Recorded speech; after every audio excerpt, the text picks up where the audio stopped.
Halo semuanya, selamat datang di sesi Zoom, di mana SOOM artinya adalah sesi Olimpiade Online Mata Pelajaran. Nah, di sini atau hari ini kita bakal membahas mengenai kimia.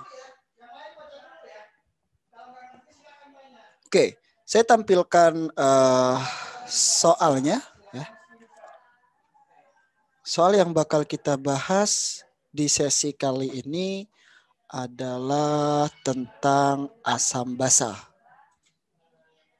Berikut soalnya. Di sini diketahui data yang berhubungan dengan 3 asam karboksilat pada tabel berikut. Ada asam metanoat, asam kloroetanoat, asam propanoat. Dengan rumus molekulnya yang berbeda. Kemudian di sini ada data Ka asam propanoat yaitu 1,3 kali 10 pangkat min 5. Gunakan data pada tabel tersebut untuk menjawab soal-soal berikut. Yang A, gambarkan struktur ketiga asam karboksilat pada tabel di atas. Oke, ya. Di sini kita coba langsung bahas saja untuk poin A. Untuk poin A, kita pertama gambarkan struktur dari asam metanoat ya. Kita tahu karbon di situ mengikat 2 oksigen. Jadi kira-kira bisa digambarkan strukturnya seperti ini. Ya, struktur Lewisnya. Sedangkan asam kloroetanoat maka kita bisa dapatkan CH2 ngikat Cl, kemudian sebelahnya ngikat COOH. Gitu ya. Sedangkan yang ketiga adalah asam propanoat, maka bisa kita gambarkan CH3, CH2, dan COOH. Gitu ya. Jadi yang pertama ini adalah asam metanoat.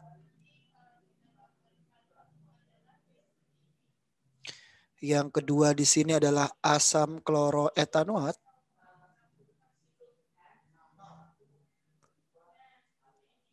Dan yang ketiga di sini adalah asam propanoat. Sip ya. Untuk poin pertama hanya menggambarkan struktur dari soal. Yang B. Yang B, urutkan keasaman dari ketiga asam karboksilat tersebut. Mulai dari yang paling asam. Kan? Dari sini kita bisa lihat bahwa struktur asam metanoat saya gambarkan ulang dengan struktur yang seperti ini. Misalnya. Sama aja ya. Yang kedua adalah asam kloroetanoat berarti seperti ini. Dan yang ketiga adalah asam propanoat. Berarti seperti ini. Oke, sekarang kita bahas di antara ketiga senyawa tersebut manakah yang paling asam.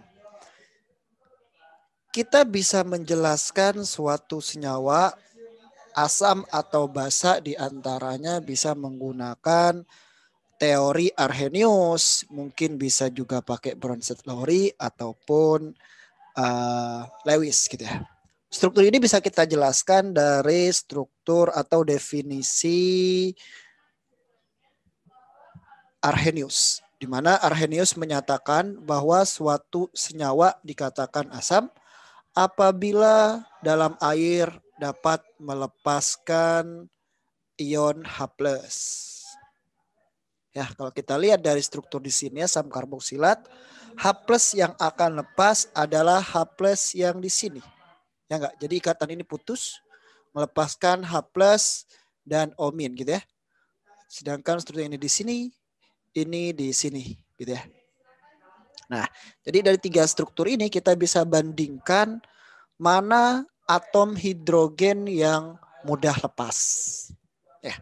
Kalau kita lihat dari ketiga struktur yang ada di sini, perbedaannya adalah substituen yang ada di sebelah kirinya. Ya enggak? Substituen yang ada di sebelah kirinya. Di mana substituen di sini ada substituen atom Cl, ya kan, di sini ada Cl, kemudian di sini ada hidrogen gitu ya bedanya, dan di sini ada metil.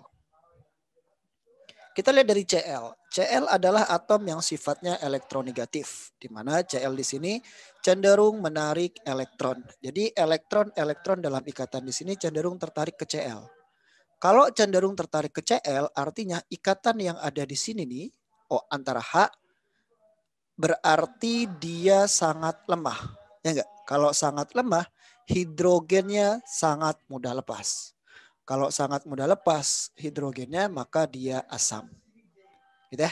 Jadi kalau ini saya kasih senyawa nomor 1, nomor 2, dan nomor 3, maka urutan asamnya adalah yang ketiga paling asam. Dibandingkan dengan yang pertama. Enggak. Yang pertama dengan yang kedua perbedaannya adalah di sini ada hidrogen, di sini ada metil. Metil adalah gugus pendorong. Nah, gugus pendorong elektron. Sehingga metil di sini ngedorong ke sini elektronnya. Artinya di atom O di sini lebih banyak elektron dibandingkan cuman hidrogen, ya kan? Di sini banyak elektron berarti ikatan hidrogen yang ada di sini sangat kuat. Kalau ikatan hidrogen di sini sangat kuat, otomatis akan sulit lepas, gitu ya. Maka urutannya adalah 3, kemudian 1, dan kemudian 2. Kira-kira seperti itu untuk jawaban yang poin B.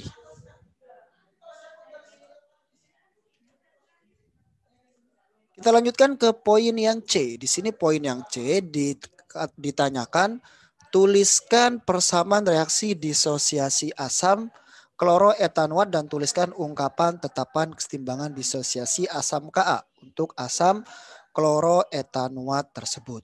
Maka bisa kita tuliskan persamaan reaksi biasa ya, yaitu CH2Cl COOH akan terionisasi membentuk CH2Cl COO- dan H+.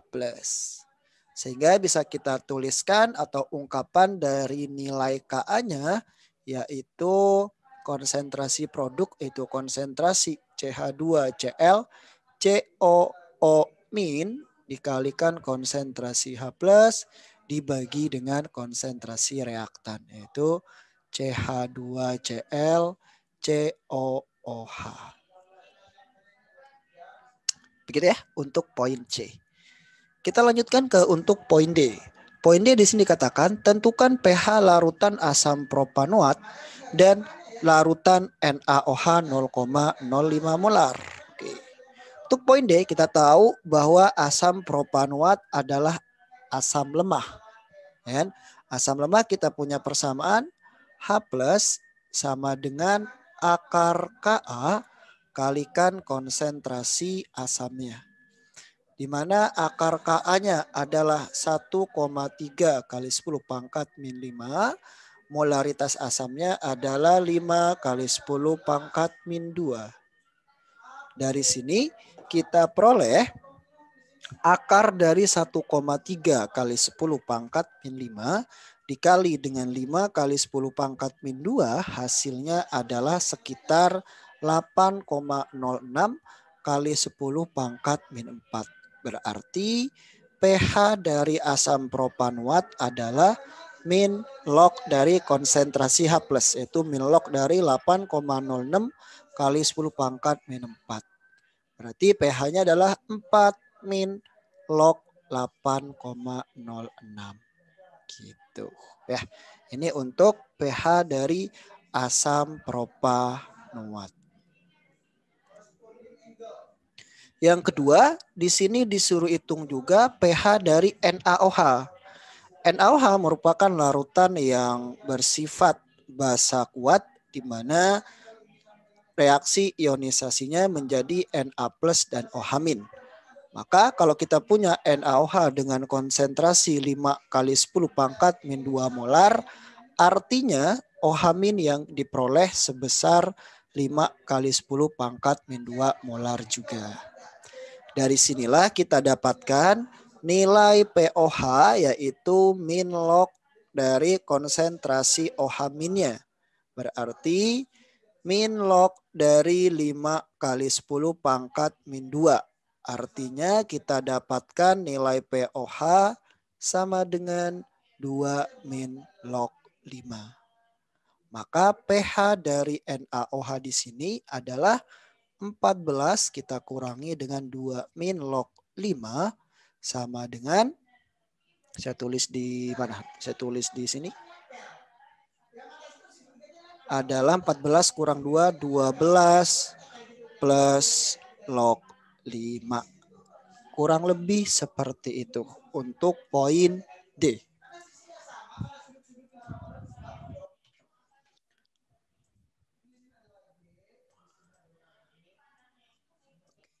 Untuk poin E, di sini tentukan pH larutan ketika 10 mili larutan NaOH ditambahkan ke dalam 25 mili asam propanoat. Ya. Artinya kalau kita campurkan NaOH dan asam propanoat, dia akan bereaksi. NaOH direaksikan dengan asam propanoat CH3, CH2, COOH, maka produknya menjadi suatu garam ya. Garam, saya tuliskan garam aja gini, notasi G gitu ya. Plus air atau H2O gitu ya. Garam di sini mewakilkan adalah CH3, CH2, COONA gitu ya. Nah, dengan komposisi yang digunakan, kita lihat mola-mola reaksi sisanya. Mola-mola NaOH yang digunakan sebesar 10 mili dan 0,05 molar. Kita kalikan, maka dapatnya 0,5 milimol gitu ya. Sedangkan asam propanoatnya juga kita kalikan. 0,05 kali 25. Nah, itu dapatnya sekitar 1,25 milimol. Maka ketika bereaksi, NaOH-nya habis bereaksi dan asam propanoatnya masih tersisa sebesar 1,25 kurang 0,5 yaitu 0,75. Gitu ya. Artinya untuk poin E di sini ketika NaOH dicampur dengan asam propanoat itu bersisa asam lemah dan konjugatnya gitu ya. Berarti ini merupakan campuran yang bersifat buffer. Buffer apa? Buffer asam. Ya enggak? Buffer asam kita punya persamaan H+ sama dengan nilai Ka dikali konsentrasi asam dibagi konsentrasi konjugatnya. Gitu kan ya? Maka kita masukkan aja angka-angkanya. Ka-nya adalah 1,3 kali 10 pangkat min 5 dikalikan konsentrasi asam. Ya. Konsentrasi asam berarti kan di sini 0,75 milimol dibagi dengan volume totalnya. Ya kan? Per konsentrasi konjugatnya 0,5 milimol dibagi volume totalnya. Jadi meski kalau volume totalnya nggak kita masukkan nggak apa-apa. Karena kan nanti kecoret kan ya nilainya. Gitu. Jadi pakai angka mol pun di sini juga nggak masalah. Dari sini kita dapatkan nilainya adalah 1,3 kali 10 pangkat min 5 dikali dengan 0,75 per 0,5 hasilnya adalah sekitar 1,95 kali 10 pangkat min 5. Maka nilai pH bisa kita hitung dengan cara min log konsentrasi H+, yaitu min log dari 1,95 kali 10 pangkat min 5. Jadinya adalah 5 min log 1,95. Kira-kira seperti itu untuk poin E. Oke, kita lanjutkan untuk poin F, G, dan H. Oke, kita lihat untuk poin F. Poin F, tentukan pH larutan ketika 25 mili larutan NaOH 0,05 molar ditambahkan dengan propanuat yang 0,05 molar tadi. Oke. Sekarang kita lihat. Kita tuliskan kembali untuk yang F karena ini pencampuran basa kuat yaitu NaOH dengan asam lemah yaitu asam propanuat CH3, CH2, COOH gitu ya. Maka menghasilkan produk CH3, CH2, COONA plus air gitu ya. Air. Nah, atau H2O. Di sini komposisi yang F, nah, jadi kita bikin reaksinya, bikin mula-mula reaksi sisa biar kelihatan ketika dicampur sisanya itu apa aja gitu ya. Di sini NaOH-nya adalah 10 mili, yang F ya, 25 mili dengan 0,5 itu kita dapatkan 1,25 milimol. Ya, yang CH3, CH2, COH juga sama. 25 kali 0,05 adalah 1,25 milimol. Maka sisa reaksinya ketika dia bereaksi antara basa dan asam nggak ada sisanya. Ya kan? Hanya terbentuk garam dan air. Ya.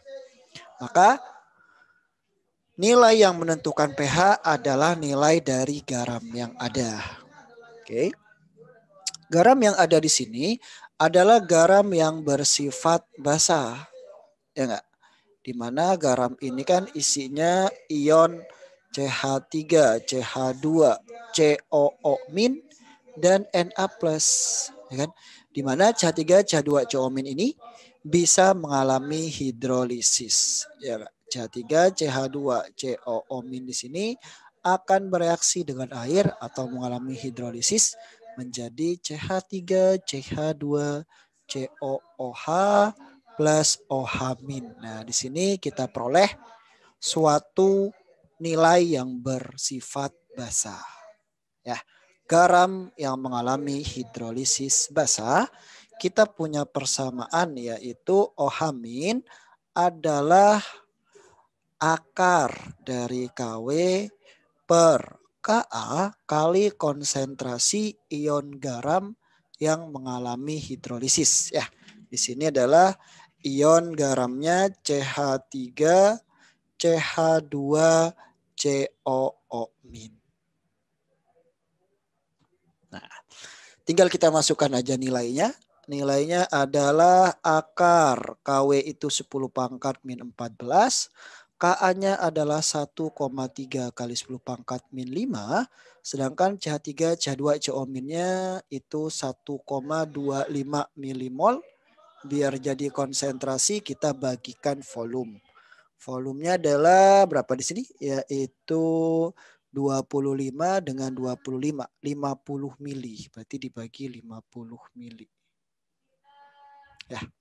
Dari sini kita bisa hitung nilainya akar dari 10 pangkat min 14 dibagi dengan 1,3 kali 10 pangkat min 5 dikali dengan 1,25 per 50 itu kira-kira nilainya sebesar 4,4 kali 10 pangkat min 6 OH-nya.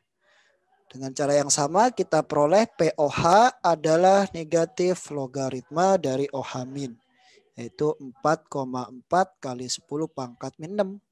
Maka POH-nya adalah 6 min log 4,4.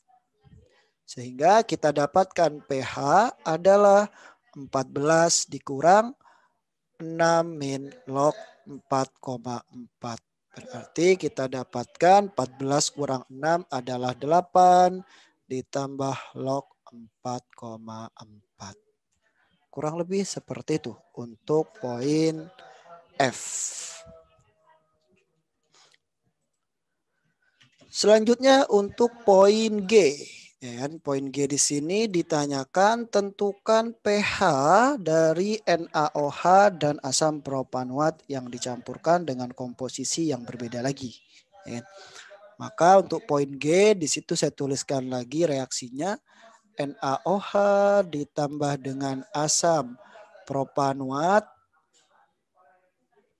maka diperolehlah natrium propanoat itu ya, natrium propanoat dan air.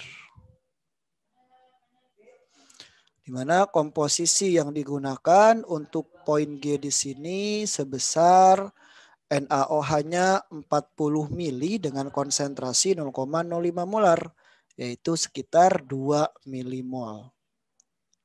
Sedangkan asam propanoatnya adalah 1,25 milimol gitu ya. Dari sini kita dapatkan asam propanoatnya habis. Tersisa larutan basanya yaitu senilai 0,75 milimol. Yang di sini habis, di sini 1,25, di sini 1,25. Berarti sifat basah, maka kita peroleh konsentrasi NaOH yaitu 0,75 milimol kita bagikan dengan nilai volumenya ya kan, mol per volume. Volumenya di sini kita dapatkan 40 mili dan 25 mili, berarti 65 milimol, 65 mili. Sama dengan 0,75 dibagi dengan 65 itu adalah 0,012 molar. Maka kita peroleh konsentrasi OH-nya. Ya. NaOH sama OH-nya 1:1 ya, artinya sama aja. Itu 0,012 molar. Berarti POH kita dapatkan min log dari 1,2 kali 10 pangkat min 2 jadinya 2 min log 1,2. Maka nilai pH-nya adalah 14 dikurang 2 min log 1,2 kita dapatkan 12 plus log 1,2. Kurang lebih seperti itu. Dan yang terakhir untuk poin G. Untuk poin G di sini kita dapatkan gambarkan sketsa kurva titrasi larutan asam propanoat tadi. Dalam soal itu poin B sampai E yang dititrasi oleh NaOH. Oke. Berarti untuk poin H di sini kita dapatkan ya, poin H di sini kita dapatkan yang namanya kurva titrasi itu bisa kita gambarkan seperti ini. Ya enggak? Di mana sumbu Y-nya adalah nilai pH dan sumbu X-nya adalah volume NaOH yang ditambahkan. Ya kan? Kurang lebih nanti kira-kira pH awalnya kan adalah pH dari asam propanoat. Nah, disinilah mulainya kan. Kemudian ketika ditambahkan NaOH, dia ngebentuk tadi larutan buffer dulu gini, ya kan. Bertahan dulu pH-nya agak konstan gitu. Baru setelah nilai buffernya habis, ya, dia naiknya perlahan, buffernya habis, baru dia langsung anjlok ini, dan sisa NaOH terakhir. Oke, kira-kira seperti itulah ya. Di mana rentang di sini itu adalah rentang pH buffer. Ya. Jadi di sini tadi kalau kita masukkan nilainya, ya kita masukkan nilainya. Tadi pH dari asam propanoat mula-mula kita cek dulu. Nilainya adalah ini ya, 4 min log 8,06. Jadi muasal-muasalnya itu di sini 4 min log 8,06. Terus setelah pH-nya atau NaOH-nya berlebih, itu kita peroleh pH-nya sebesar yang ini, ya, 12 plus log 1,2. Ya. Maka kita masukkan nilai di sini sekitar 12 plus log 1,2 dan pH titik ekivalen. pH titik ekivalennya tadi kita peroleh, ya, titik ekivalen itu titik di mana jumlah asam sama dengan jumlah basanya. Tadi kita dapatkan nilainya sebesar 8 plus log 4,4. Ya. Maka di sini kira-kira nilainya titik ekivalen pH-nya adalah 8 plus log 4,4. Sip, kurang lebih seperti itu untuk menjawab soal tentang asam basa ini.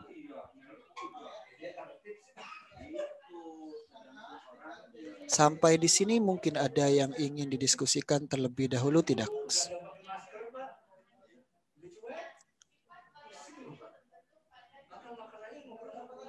Kalau tidak ada, saya infokan bahwa Wardaya College akan mengadakan lomba Indonesia Regional Competition, ya, atau yang dikenal dengan IRC, jenjang SMA yang anak SMP pun juga bisa ikut lomba ini.